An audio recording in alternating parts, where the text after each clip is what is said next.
What's good, YouTubers and YouTubettes? This is JB Sports, back again with another one. Terrence Bud Crawford put on a virtuoso performance as he dominated Errol Spence Jr. and ultimately stopped Errol Spence Jr. to become undisputed in the welterweight division. Terrence Crawford is the Michael Jordan of boxing. When Michael Jordan was in his heyday, he was a no doubt about it #1 player in the NBA.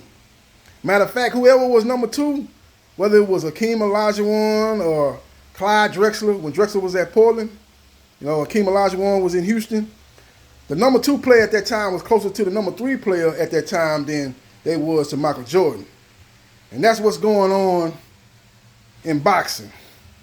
Whoever y'all got #2, Inouye or Alexander Usyk or whoever you got at #2, they closer to #3 than they are to Terrence Crawford. There's a gap between him and the second best fighter in boxing. This guy is on a whole another level. The best counter puncher in boxing, hand speed second to none. I should have took that into account when I gave my prediction on this fight. And I said that Errol Spence Jr. would win a split decision.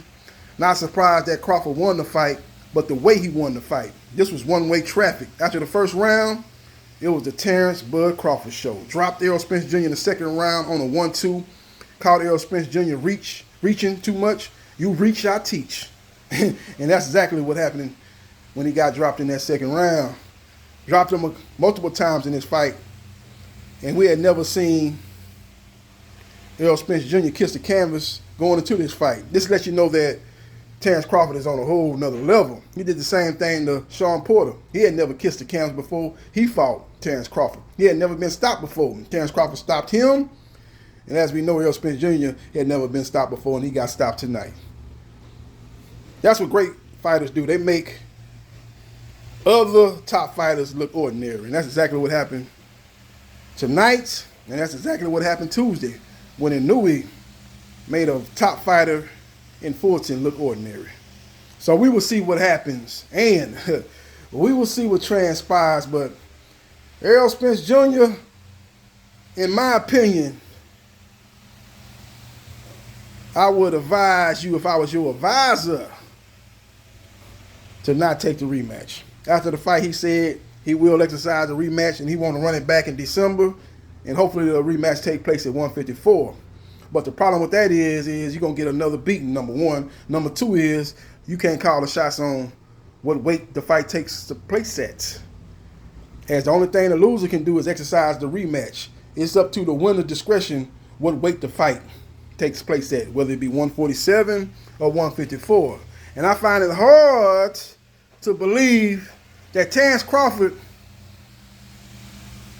fresh off becoming undisputed, gonna want to drop them belts and go fight you at 154 for no belts. Now, it will definitely be the best move as far as, he gonna make more money fighting Errol Spence Jr. than he would fight Keith Thurman at 147 for undisputed, or even a Jerome Bruce Ennis at 147 for undisputed. It's much more money in a rematch with Errol Spence Jr. even at 154. But to me, Terrence Crawford is a guy, in my opinion, that looks at everything as far as accolades and accomplishment, and he's finally getting his just due in that regard. I think he'll be looking at it, look here, I'm undisputed, man. I'm finna enjoy the fruits of my labor. My next fight gonna be at 147, so I can walk in the ring with all 4 belts and defend those 4 belts and continue furthering my legacy. So we will see what happens, and we will see what transpires, but Errol Spence Jr. had no answers. A lot of people going to blame the fact that Errol Spence Jr. was inactive, hadn't fought in over 16 months. A lot of people going to say that he was weight drained, but he had a nutritionist. So how was he weight drained? His trainer, Derek James, said before the fight that he cut weight properly. That his nutritionist is one of the best in the world, and he's been on point with Errol Spence Jr., and it wasn't no problem making 147. And he got on the scales and weighed in at 147. And the actual weigh-in was at 10 o'clock. It wasn't that weigh-in that you seen on TV that took place around 5 o'clock. That was what you call a ceremonial weigh-in. He actually had weighed in at 10 o'clock that morning, so he was able to rehydrate all day Friday, pretty much, and then rehydrate another day in Saturday, all day Saturday, because he didn't get into the ring until Saturday night. So he came into that fight ready to go, but the problem was that Errol Spence Jr. is too slow to handle Terrence Bud Crawford. He don't have the power to deal with Terrence Bud Crawford. Terrence Crawford actually has a better jab than Errol Spence Jr., and that's Errol Spence Jr.'s best weapon. Everything he does is off the jab. So this is just a situation where Terrence Bud Crawford got Errol Spence Jr.'s number. The rematch is going to be the same outcome, might even be worse, and the fight might actually end shorter because he took a beating this fight. This fight probably should have been stopped 2 rounds earlier. The referee finally jumped in and saved Errol Spence Jr. from himself. His corner, led by Derrick James, should have threw in the towel a couple of rounds ago, but I don't know. You know, some fighters tell their trainer, don't you ever throw in that towel. I'm a warrior. Let me go out on my shield. A la Deontay Wilder. That's the reason why he got rid of his trainer, Mark Breland. Because he told Mark Breland, don't let you ever throw in that towel. I'm a warrior. And Breland threw in that towel in the second fight with Fury, and he was ceremoniously dismissed after that fight. So maybe that's the same situation going on with Errol Spence Jr. and Derrick James. Who knows? I'm just speculating right now. But that fight should have been stopped 2 rounds earlier. That's the type of beating that takes years off your career. So we will see what happens. And we will see what transpires. But you got to give Bud Crawford his just due. I was wrong. I thought that Errol Spence Jr. would win by split decision. I thought it would be a close competitive fight. Usually when you got fights on this level featuring 2 top fighters, it rarely ends in knockout. But this just lets you know how special Bud Crawford is. Because when Canelo and Triple G fought, those fights went the distance. When Andre Ward and Sergey Kovalev fought, the first fight went the distance. The second fight, Ward stopped him. So they let you know that Ward was a special fighter. But he took him 2 times to, get it right in that fight, and the stoppage don't let it go to the judges. Let's just let you know how special Bud Crawford is. What's next for Crawford? We will see. Either a rematch with Errol Spence Jr., or maybe he stays at 147 and take on Keith Thurman. As Keith Thurman will be in prime position to be the mandatory in the WBC. Now, he has a fight coming up. From what I'm hearing, it'll be sometime in the fall. I'm hearing an announcement will get made next week. The front-runner opponent for Keith one-time Thurman is Jordanis Ugas. And I'm also hearing whispers that it could be a dark horse candidate in Andre Berto, or maybe even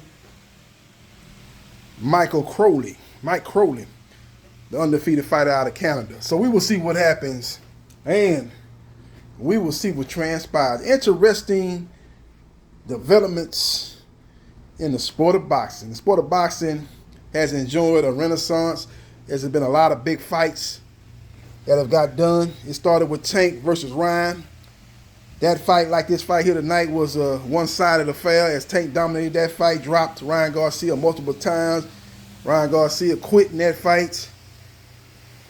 The same can't be said for Errol Spence Jr. He did not quit in the fight, but he got dominated, probably worse than Ryan Garcia got dominated, because Ryan Garcia actually won a couple of rounds. He actually had his moments where, he was like, damn, man, he catching Tank with some good shots, man. Tank got to be careful. We ain't never see that in this fight. Even though Spence did catch him with some shots, he loaded up on a lot of shots, but it seems to me that Crawford was ready for everything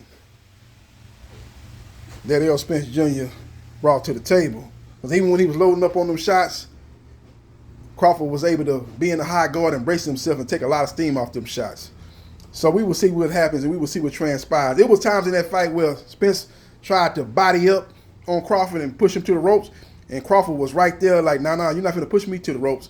So not even the fact that a lot of people was thinking that Spence would be the stronger fight in the ring, he was not stronger than Bud. He could not back Bud up at all. Bud was meeting force with force, and every time he tried to push Crawford to the back to the ropes, Crawford would stifle that with his strength. So Crawford answered every question in this fight.